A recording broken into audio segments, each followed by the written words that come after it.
जय श्री कृष्णा। राधे राधे। भगतजनों, भाद्रपद माह के शुक्ल पक्ष की पूर्णिमा तिथि से अश्विन माह की अमावस्या तक इन 16 दिन तक श्राद्ध पक्ष होता है। पितरों के निमित्त श्राद्ध कर्म इस समय में किया जाता है और कथा सुनी जाती है। बहुत ही पुण्यदायिनी और पितरों का आशीष प्रदान करने वाली कथाएं हैं। मैं आपको यहाँ 2 कथाएं सुनाऊंगी जिन्हें आप प्रतिदिन पितृपक्ष में सुनकर पितरों का आशीर्वाद प्राप्त कर सकेंगे। कथा शुरू करती हूँ। पितृपक्ष की इस कथा में महाभारत काल का वर्णन मिलता है। महाभारत युद्ध के दौरान कर्ण की मृत्यु हो जाने के पश्चात जब उनकी आत्मा स्वर्ग में पहुंची तब वहां उन्हें खाने के लिए थाली में सोना चांदी के गहने परोस दिए गए। कर्ण को खाने पीने की वस्तुओं के स्थान पर सोना चांदी परोसे। तब कर्ण ने देवराज इंद्र को प्रणाम करके उनसे पूछा कि उन्हें भोजन के स्थान पर थाली में हीरे जवाहरात सोना चांदी आदि क्यों दिया जा रहा है। तब देवराज इंद्र ने कर्ण को बताया कि तुमने अपने जीवन काल में जीवित रहते हुए बहुत दान पुण्य किया है। तुमने कभी भी अपने पूर्वजों के निमित्त पिंडदान नहीं किया है। तुमने कभी भी भोजन और अन्न का दान नहीं किया है। देवराज इंद्र के मुख से कर्ण ने अपने विषय में यह सब बातें जानकर कहा कि मुझे तो यह ज्ञात ही नहीं था कि पितरों के निमित्त कौन कौन से कर्म करने चाहिए। मेरे पूर्वज कौन हैं, मैं इस विषय में कुछ भी नहीं जानता था। इस कारण मैंने पितरों के निमित्त कुछ भी दान पुण्य नहीं किया। हे इंद्रदेव, मुझसे बहुत बड़ा अपराध हो गया है। यह सुनकर इंद्रदेव ने कहा कि हे कर्ण, महाभारत के युद्ध में तुम्हारे पुत्र मारे जा चुके हैं, इसलिए तुम्हारे निमित्त किसी ने भी भोजन का दान और तर्पण नहीं किया। इसी कारण से तुम्हारे समक्ष इस थाल में केवल यह हीरे जवाहरात और सोने चांदी ही हैं।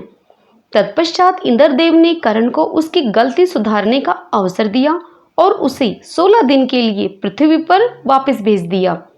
तब कर्ण ने पृथ्वी पर वापस आकर पूरे विधि विधान से अपने पितरों का तर्पण किया, पिंडदान किया, ब्राह्मणों को भोजन खिलाकर उन्हें दान दक्षिणा देकर उनको संतुष्ट किया। उन्हीं 16 दिन की अवधि को पितृपक्ष कहा गया और तभी से यह श्राद्ध प्रक्रिया शुरू हुई। आइए भगतजनों, अब श्राद्ध पक्ष में सुनी जाने वाली दूसरी कथा का रसपान करते हैं। जोगे और भोगे नाम के 2 भाई थे। दोनों अलग अलग घरों में रहते थे। जोगे के पास धन की कोई कमी नहीं थी, लेकिन भोगे बहुत ही निर्धन था। फिर भी दोनों भाई आपस में बहुत प्रेम करते थे। धनवान होने के कारण जोगे की पत्नी को धन का बड़ा ही अभिमान था, तो वही भोगे की पत्नी गरीब थी, लेकिन बड़ी ही सुशील और शांत स्वभाव की थी। जब पितृपक्ष आए तब जोगे की पत्नी ने जोगे को पितरों का श्राद्ध करने के लिए कहा। तब जोगे ने इसे व्यर्थ का कार्य समझकर टालने की कोशिश की, लेकिन जोगे की पत्नी अपनी शान दिखाने के लिए श्राद्ध का कार्यक्रम रखना चाहती थी ताकि वह अपने मायके के लोगों को बुलाकर उनको भारी दावत करा सके। अब जोगे की पत्नी जोगे से कहने लगी कि मैं जानती हूँ कि मुझे कोई किस्म की परेशानी ना हो, इसीलिए आप श्राद्ध कर्म के कार्यक्रम को टाल रहे हैं, लेकिन मैं सच कहती हूँ, मुझे इसमें कोई भी परेशानी नहीं होगी। मैं और भोगे की पत्नी दोनों मिलकर सारा काम कर लेंगे। तत्पश्चात अगले दिन भोगे की पत्नी सुबह सवेरे ही आकर घर का सारा काम करवाने लगी। उसने तरह तरह के पकवान बनाए और फिर वहाँ का सारा काम निपटाकर अपने घर वापस आ गई, क्योंकि उसे भी अपने पितरों का तर्पण करना था। अब जब पितर भूमि पर उतरे तो वे सबसे पहले जोगे के घर गए। वहां जाकर उन्होंने देखा कि जोगे के ससुराल पक्ष के सभी लोग भोजन करने में जुटे हैं। वहां यह सब देखकर पितर बड़े ही निराश हुए। उसके बाद जोगे और भोगे के वे पितर जोगे के छोटे भाई भोगे के घर पहुंचे, जो कि बहुत गरीब था। वहां जाकर पितरों ने देखा कि मात्र पितरों के नाम पर केवल अघियारी दे दी गई है। पितर उसके राख चाटते हैं और फिर भी वे भूखे ही जाते हैं, और इस प्रकार भूखे ही नदी के तट पर पितर पहुंच जाते हैं, क्योंकि भोगे के घर में पकवान बनाने के लिए कोई सामग्री नहीं थी। अब थोड़ी ही देर में सभी पितर अपने अपने घरों का श्राद्ध ग्रहण करके नदी के तट पर इकट्ठे हो गए। और फिर वे आपस में बताने लगे कि उनकी संतानों ने उनके तर्पण में किस किस प्रकार के पकवान बनाए थे। जब सभी पितरों ने अपनी अपनी संतान के द्वारा की गए तर्पण का वर्णन कर दिया तो अब बारी आई जोगे और भोगे के पितरों की। जोगे और भोगे के पितरों ने भी सारी बात उन सबको बता दी।